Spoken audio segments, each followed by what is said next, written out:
Hi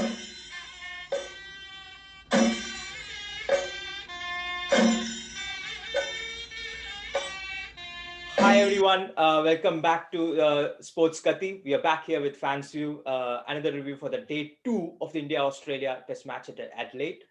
And the day 2 started with India being 233 for 6, Ashwin and Saha, on the crease. And these two were expected to take India, slightly longer, as long as possible. That is what we were expecting. But the third ball of this match, Ashwin got a really good delivery outside the off stump, and he nicked it. You could have asked Ashwin to leave it, but then you can't. It was a good delivery. You can't expect a person of an Ashwin's caliber to criticize for that delivery. But when you look at Saha's dismissal after that, just after that, what he did was, it was wide outside the off stump, and he threw his bat half-heartedly at it, which I think was not fitting to what India was expecting at that point of time. And our tail didn't wag either, and it was 244. India got dismissed. The pick of the bowlers for Australia was Stark and Cummins with 4 and 3 wickets. Stark getting 4 and Cummins getting 3.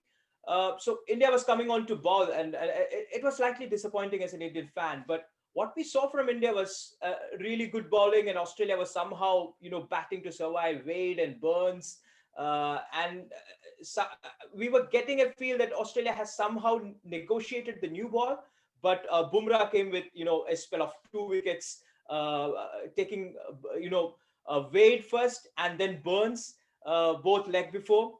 And if Bumrah could have held on to, a simple catch at fine leg, India could have finished the tee with, got onto the tee with a better score line. But that was not the case. Anyway, after the tee, the match was absolutely fantastic for India. I think Rohit can take over that. Thanks, Vaishakh. So yes, first thing, the break is now called a dinner break. I know the names keep changing now. It was tea break earlier for the first break in the day and night match, but now it's called dinner break to go parallel with how it happens in a day match.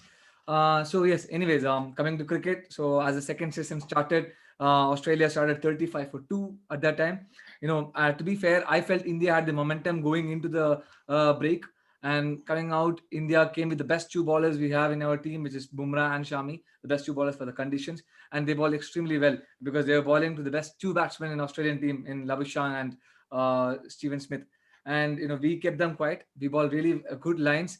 And there were Labuschagne did get a couple of edges which did not go to the fielders, went back for boundaries. And Smith couldn't even score runs. Smith was batting on 1 for a long time and he couldn't get going, and that was actually being shown. But what happened was, unfortunately, Labuschagne was dropped again for the third time. So in the first session, he was dropped twice, and again he was dropped for the third time. This time, a much simpler chance by Prithvi Shaw, and this actually kind of felt like maybe all the momentum, all the things we have, it felt like we might be throwing away things which we have in our hand.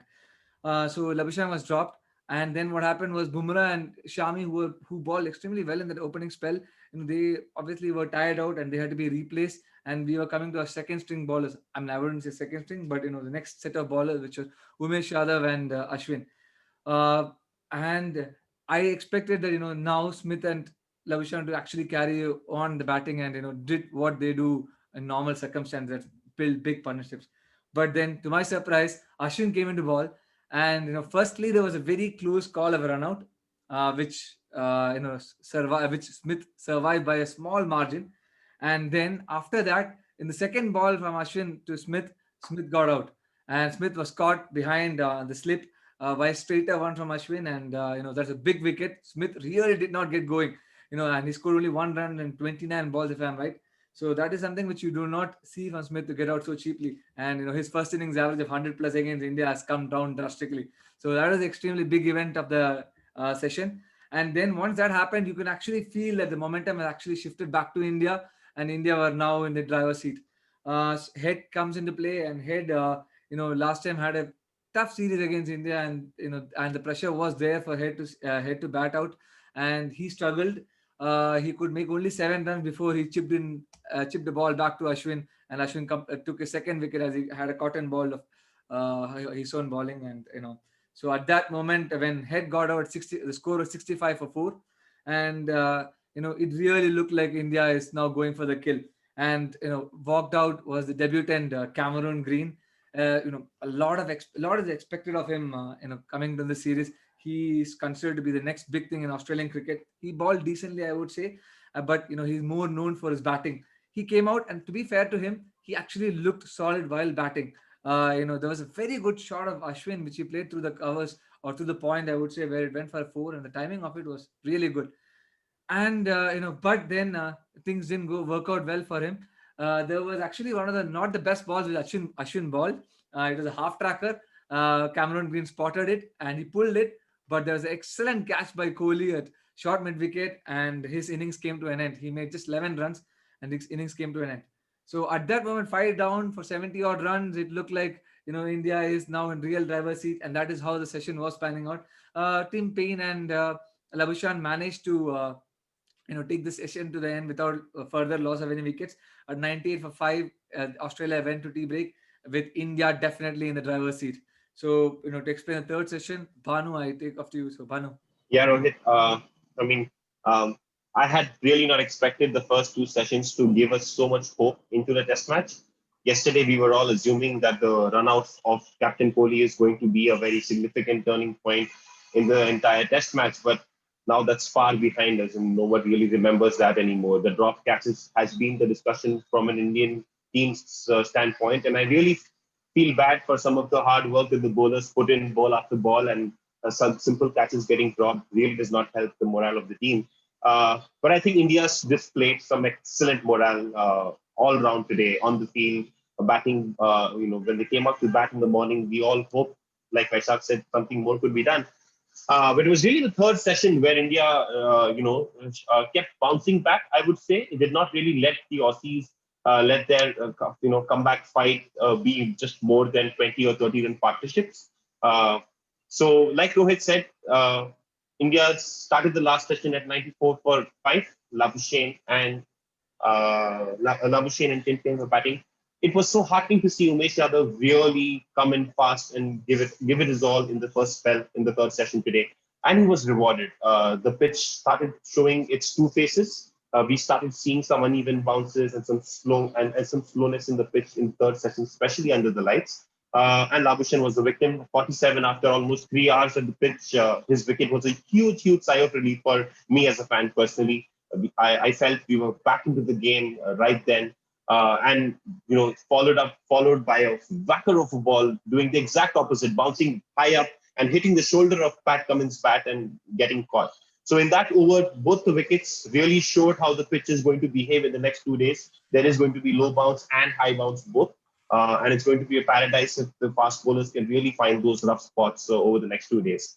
What happened after that? Of course, Mitchell Starc made a quick 15 runs with Tim Payne, who was consistently knocking the scoreboard and hitting the boundaries here and there. And great work by Ridhiman Saha to collect the throw from the boundary and cause the run out to get the 8th wicket for India. And actually, at that point, we felt we were back into the game. We had almost 80 runs at that time. Our lead was 80 runs when Lyon came to bat with 2 more wickets to go. And things looked uphill from there. India had almost 14, 15 overs to go and get a crack at batting. But we are yet again our persistent problem with getting the tail and getting the tail out continues, and Lions stuck around for a bit, gave Tim Payne the support that Australia desperately needed, got them so close, and at the end both the wickets had to fall. Nathan Lyon was just a slow delivery by Ashwin, great catch, simple catch by Kohli, but great to see him smile there. And of course, to get Hazelwood out in the slip of Umesh Yadav, very rewarding spell for him in the third session, I must say. Umesh Yadav really deserves for the hard work he's put in this test match. And Cheteshwar Pujara made up for all the lost catches and made sure that final catch stuck in his hand. The only dark spot on the session for India would be Shaw's wicket. More than the wicket itself is the manner in which the wicket fell. If he was undone by a fantastic delivery or something unplayable, you can let the batsman escape. But that was pure lapse of concentration and poor defense that showed there. You don't expect to play a bowler of Cummins quality with with that kind of a shot early on in the innings. And the funny thing was, Bumrah came right after him as a night watchman and showed us exactly what defense looks like. So good to see India end the day on a high, leading the game. We are up. We have an upper hand. We are 62 for 1 technically. Going into the third day, the weekend is here. Great 2 days of test match ahead of us.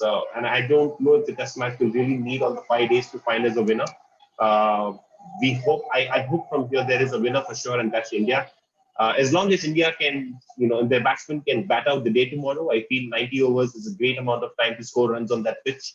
Runs will come. Australia also has Nathan Lyon, who does majority of the bowling in the second, who will do majority of the bowling in the second session, I hope. So let's hope India can, get as close to 300 and 350. Reminds me of the last time India played in Adelaide. Similar stories. India made 250 odd. Australia got out. India had a small lead of 30 runs. Went on to make 330 in the third innings and won the Test match eventually by just 25 runs.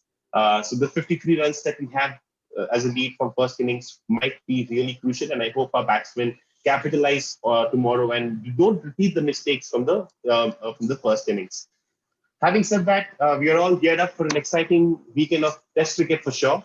And as Indian fans, the only hope is we come out winning at the end of Sunday or Monday if the need be. We hope you keep watching the game, keep watching our videos. Please do like, share, and subscribe. And until then, do stay safe and stay happy. Thank you.